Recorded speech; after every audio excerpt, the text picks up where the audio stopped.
From Hollywood, it's time now for Edmund O'Brien as... Johnny Dollar. Johnny, Bob Hall at Plymouth. We've got a bad thing down here. Oh, what's that? One of our company investigators has been killed. I think you knew him, Gene Reimer. Gene Reimer is dead. Yeah, shot to death. We learned of it this morning. Sent him down to Charleston to look into a murder. Does his wife know yet? She was with him. She went to Charleston with him. We want to put somebody right on it, Johnny. That's why I called. Oh, sure, Bob. I'll come right over and get the rest of the story from you.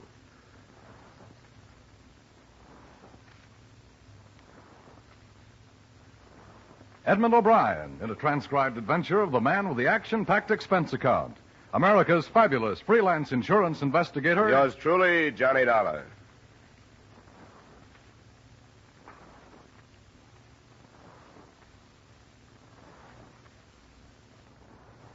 Expense account submitted by Special Investigator Johnny Dollar to Home Office, Plymouth Insurance Company, Hartford, Connecticut.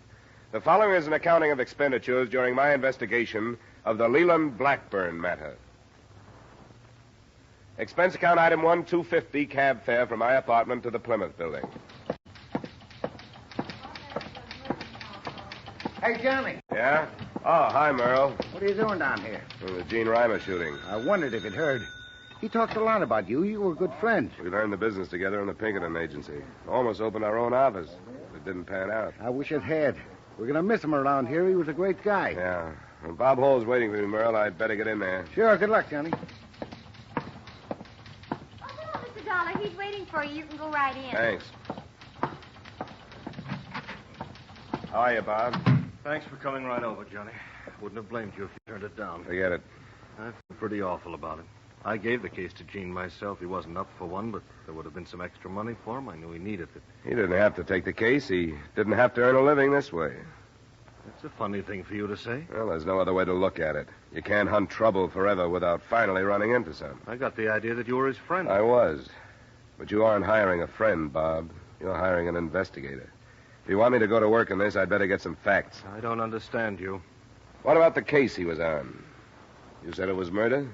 A policyholder named Leland Blackburn was bludgeoned to death in his home. How long had Gene been on it? Less than a week, 5 days. Had he sent in any report on what he'd learned? No, he hadn't. Is that all? That's all I know.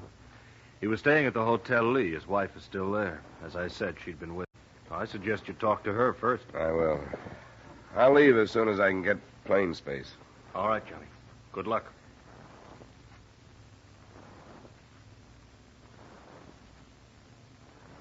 Expense account item 2, $85 transportation between Hartford and the Hotel Lee in Charleston. It was 8:30 p.m. by the time I checked in, and my first move was to the phone. Yes? This is Johnny, Barbara. Johnny. Well, where are you? The floor above you. The Plymouth company sent me down to look into Gene's death.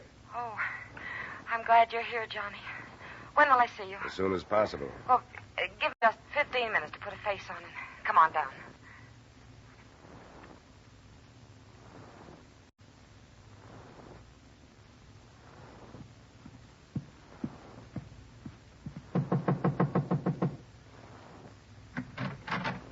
Johnny. Hello. It's been a long time. I can't tell you what a shock it was to hear your voice on the phone. I've been thinking about you. Oh? Well, it was natural to. You've been the only one I turned to when there was trouble. How did the company happen to send you? Because I knew Gene, I guess. Was anything said about us? There was no reason for that. Everything between you and me stopped when you got married. We'd better keep it that way now. Sure. It was a beautiful marriage all the way around. I told you it would be. You remember that? Yes. That there was a side of Gene Reimer that hardly anybody knew. You didn't believe me. I learned to. And you made some pretty serious statements to me after you did. I want to get that off my chest before we go any farther. I don't know how many times you told me that you were afraid you were going to kill him for what he'd done to you. And you meant it, didn't you? Johnny. The last time was less than a month ago. You don't think I killed him? I remember what you said. Johnny, don't. Why did you come to Charleston with him? Because he made me come. Why? Because he... I don't want to tell you. Why not? It doesn't have anything to do with what happened. Then you shouldn't mind telling me. He found out about Somebody I'd been seeing in Hartford. I know it sounds cheap, but you must realize... Never mind that. Jean brought you down here to keep you away from this guy. Yes. Johnny, you can't think I killed him. I hope you didn't. For old time's sake, I'd hate to learn that you did. They were good times, Johnny. What do you know about the case Jean was working on? Nothing. He never talked about any of them. Well, I'll start on it tomorrow. Good night, Barbara.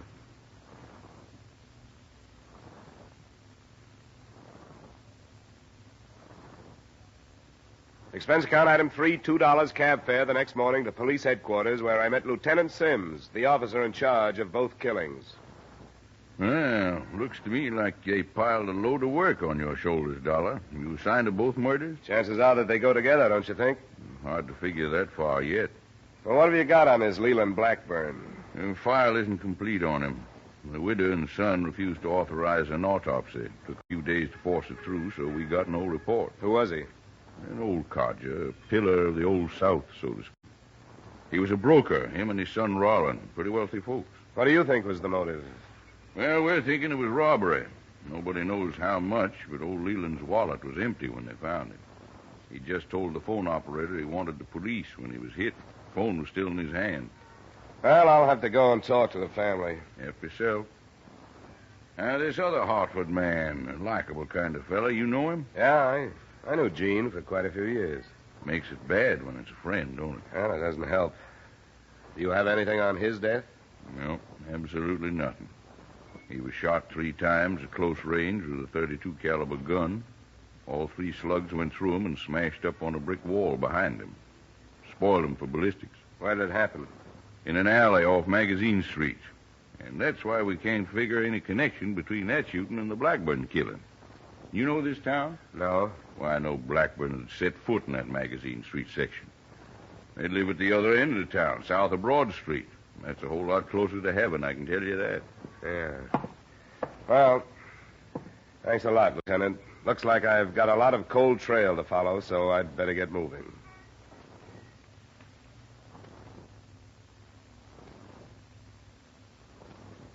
Later that day, after checking by phone to learn when the son would be home, I went to the Blackburn residence. It was a warm, friendly estate glowing with Southern tradition. The same thing could have been said about the widow, Mrs. Blackburn. But son Rollin must have taken after his father. What I resent most of all is that you are here simply because you suspect either Mother or me or both of us of nefarious plot. Now, Rollin. Isn't that right? Murder is a hard thing to ignore, Mr. Blackburn. I am not ignoring it, but I believe our local police are quite able to do what must be done. I should think you'd be interested in having as many people as possible working to clear it up. Naturally, I want to see my father's killers brought to justice. But I don't think Father would appreciate the importation of investigators from Hartford. Rollin, please. I came here primarily to investigate the death of the first Hartford man. I'm afraid you'll have to put up with me until I satisfy myself that there's no connection between your father and What that. possible connection could there be? I don't know. There isn't any. And if I hear of you dragging the Blackburn name into a sordid murder in that part of town, I will personally thrash you to within an inch of your life. Rollin, I must insist. I think perhaps that if you left, Mr. Dollar and I could conclude this meeting much more rapidly. Don't you have an appointment someplace? Don't you forget what I said, Dollar. I won't. Oh, I must apologize, Mr. Dollar. You don't have to. The loss of his father has been a great shock to him. And I must say that other young man who was here, as pleasant as it tried to be, did leave us with the impression that he suspected us. One doesn't say things like that about the Blackburns. It is an extremely proud and moral family. I understand. I don't want you to think that I... Now, Mr. Dollar, what do you want me to do? Well, I think you've probably been asked these questions by Mr. Reimer, but if you'll bear with me... Of course. Were you here the night your husband died? Yes. I was in the other wing where our bedrooms are. Rollin was there, too. But he came down to the kitchen. That's through there. And found poor Leland. Neither of you heard anything? No. I had my radio on, I remember. But even so, it is quite a big house. It's a beautiful house. Mrs. Blackburn, do you have any idea who could have done this thing? Any enemies of your husband's? I knew of nobody who disliked Leland. He was a charitable, honest man, and a pious one. I'm sorry, Mrs. Blackburn. I won't bother you any longer. My only hope is that I may join him soon.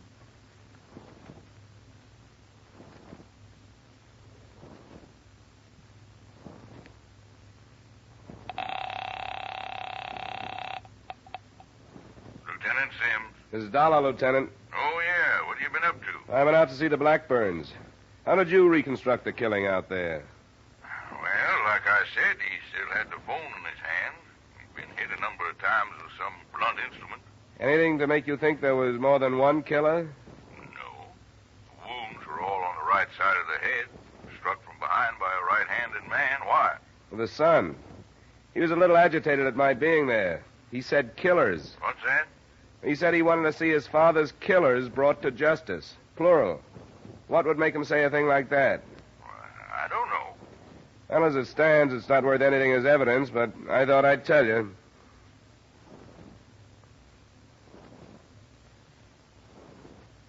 To me, at that moment, it meant there was a possibility that Roland Blackburn knew more than he was saying.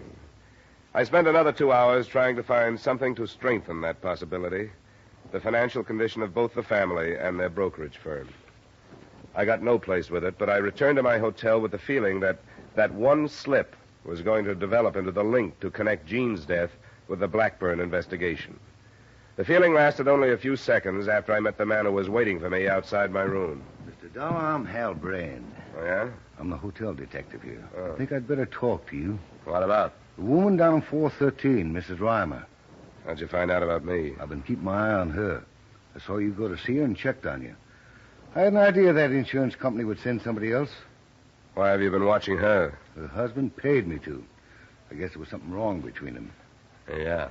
A man showed up to see her the day the husband was killed. I didn't get a chance to tell him, but I thought I ought to tell you. Who is he? Richards is his name. George. He's in the Clemens Hotel up the street. He checked in from Hartford, too.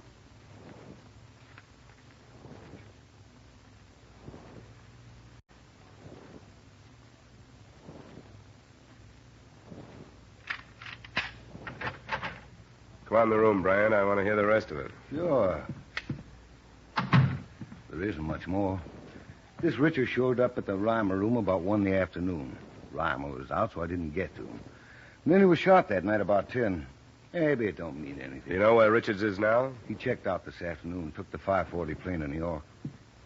Let me pour you a drink, Brian? Sure. You know, a man fool to marry a woman as beautiful as that, it always means trouble. That's my personal opinion anyway. My wife's as ugly as sin, but that's as far as it goes. Here you are. Thanks. Have you told this to the police, Brian? Not yet. Why not? Oh, I figure a couple of days won't make any difference. If the police don't come up with something else, by then I'll tell them. You've talked to her. What do you think? I don't know, but I'm going down to see her. Wouldn't be very smart, would it? Maybe not. That's the way I have to play it. Help yourself to another drink, Brian, and thanks.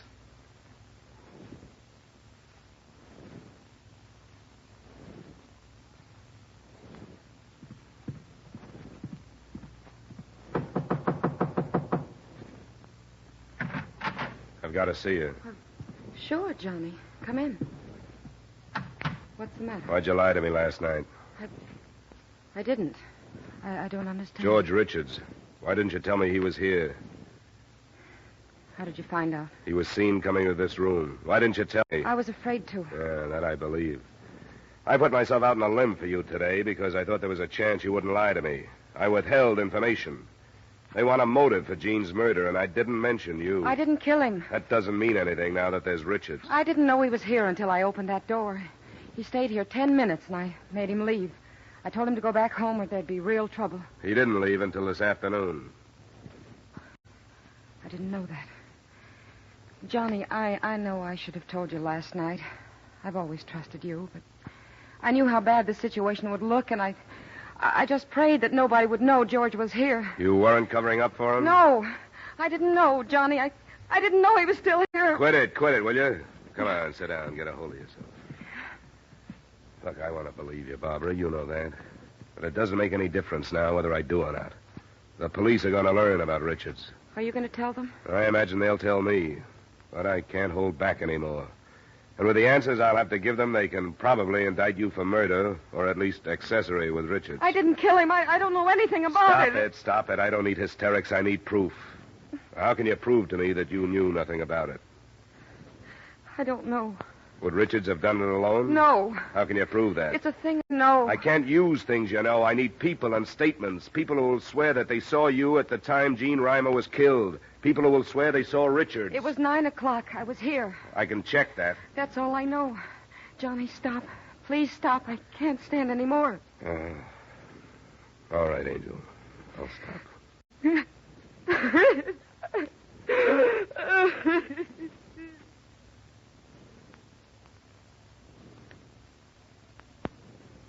I tried to find an alibi for George Richards that night, but a stranger in a city the size of Charleston is hard to nail down. I went to the Clemens Hotel and questioned bellboys, clerks, maids, and bartenders, but those who remembered him hadn't seen him during the evening in question. And I tried cab drivers with no better success. It was after midnight when I went to bed, and 9 the next morning when I was awakened by a summons from the police, accompanied by official transportation.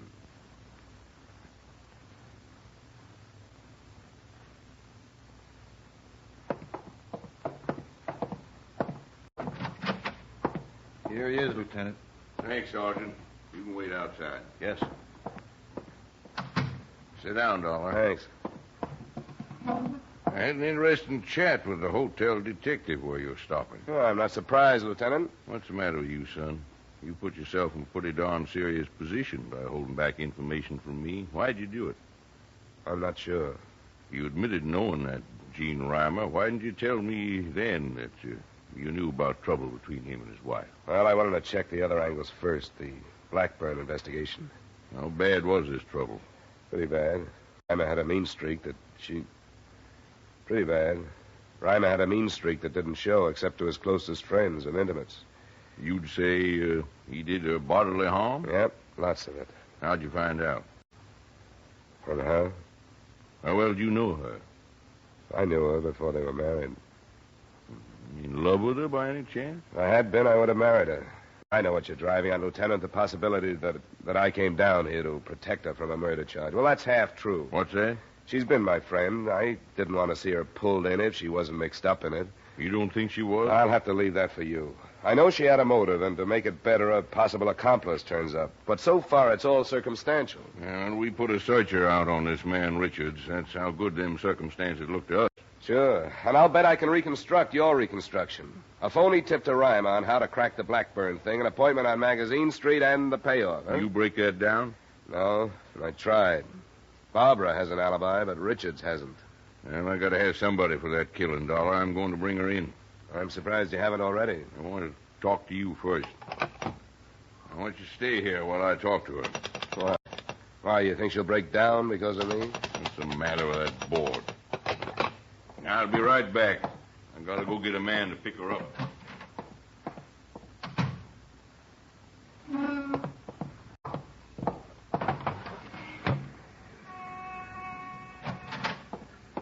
Hey, what are you doing?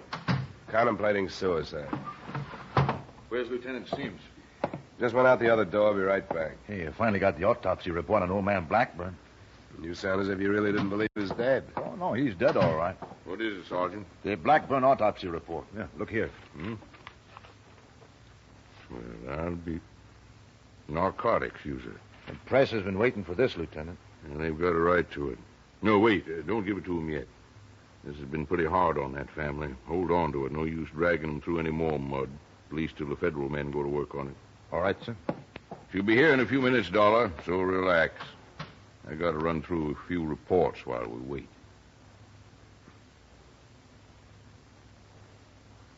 It was hardly the time for relaxation, but I tried.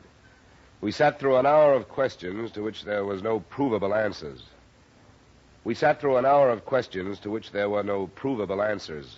And at the end of it, Barbara Reimer was booked on suspicion of murder, and I was released on bail, charged with suspicion of being accessory after the fact. I had only one place to go.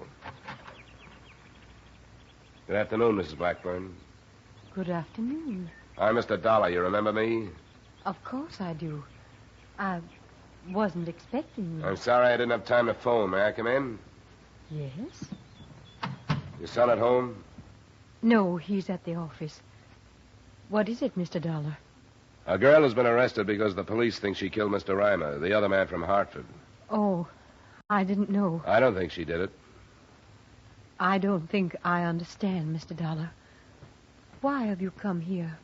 Because I think you know she didn't do it, Mrs. Blackburn. Mr. Dollar. Could we sit down someplace? Yes. In the drawing room. Now, if you please, sir, what is the meaning of this? Why did you refuse to allow an autopsy to be performed on your husband? Because I believe it to be a revolting and savage practice.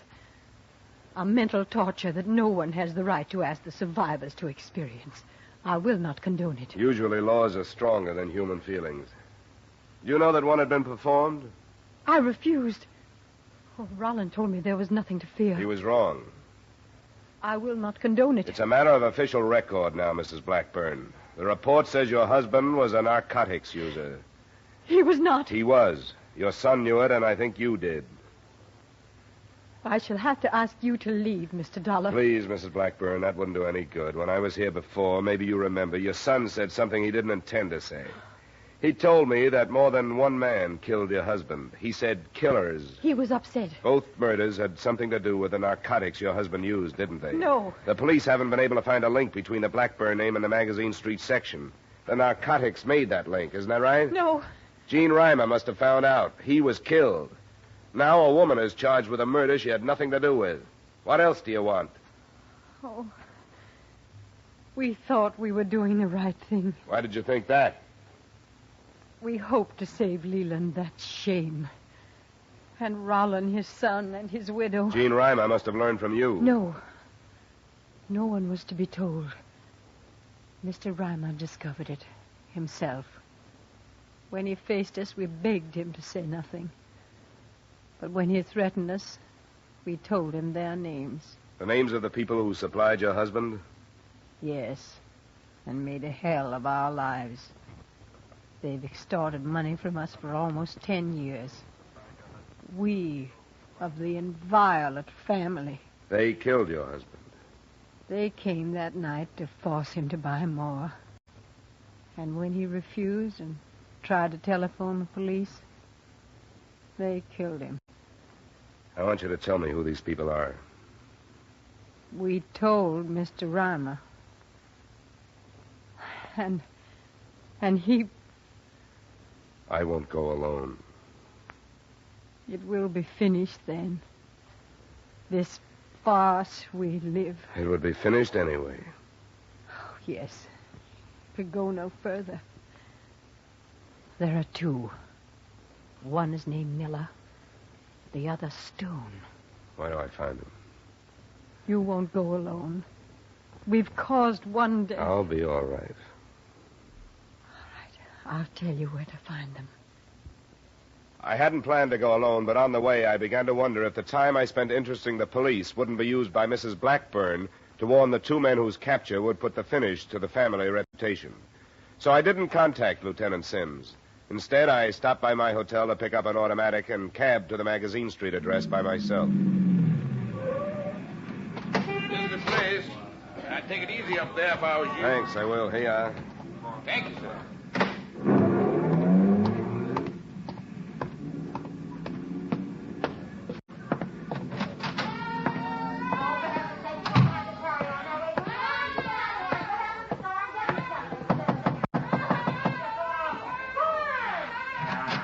Yeah? Who are you, Miller or Stone? What's the difference? None. Hey, now what is this? Who are you? Miller. What's the idea of pushing in? I just came from the Blackburn place. Where? The old lady is tired of trying to save the family pride. She talked again. What? What other reason would I have for being here? She's ready to talk to the police about her husband. I'm ready to talk to you about Gene Reimer. I don't get it. You'd better start. Come on. Where? Out the door. We'll find our way. Now, listen to me. You can't pull a man around like this without saying why. I haven't done nothing. Then why argue? All right, I'll go. Miller!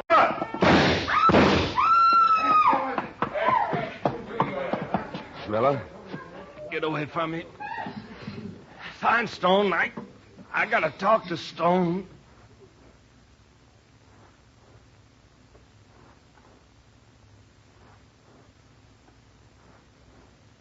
He did get a chance to talk to Stone, but not before Lieutenant Sims heard him out and added his statement and added the surviving Blackburns, which cleared Barbara Reimer and yours truly.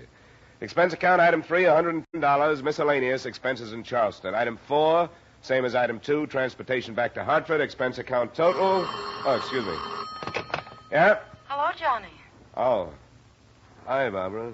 I thought you were coming over. It's after 4. Well, as a matter of fact, I was just going to phone. I can't make it. What's the matter, Johnny? I've got another case. What's the matter, Johnny? I have to earn a living. All right. You know where to find me if you want to. Yeah. Yeah, I'll try to call you when I get back to town. Okay? Goodbye. Expense account total, $345.75. Remarks? This was a fairly personal assignment, and it brings to mind a fairly personal observation. Cops, private or otherwise, should never marry. They're lousy husbands because they're away from home so much. But more important, they leave too many widows. Yours truly, Johnny Dollar.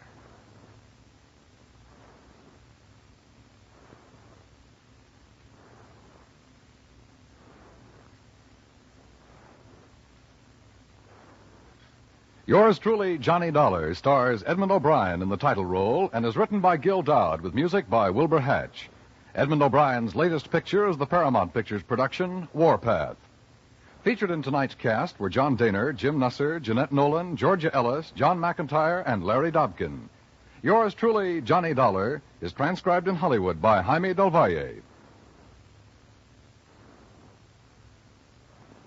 This is Dan Cubberly inviting you to join us next week at this time when Edmund O'Brien will return as... Yours truly, Johnny Dollar.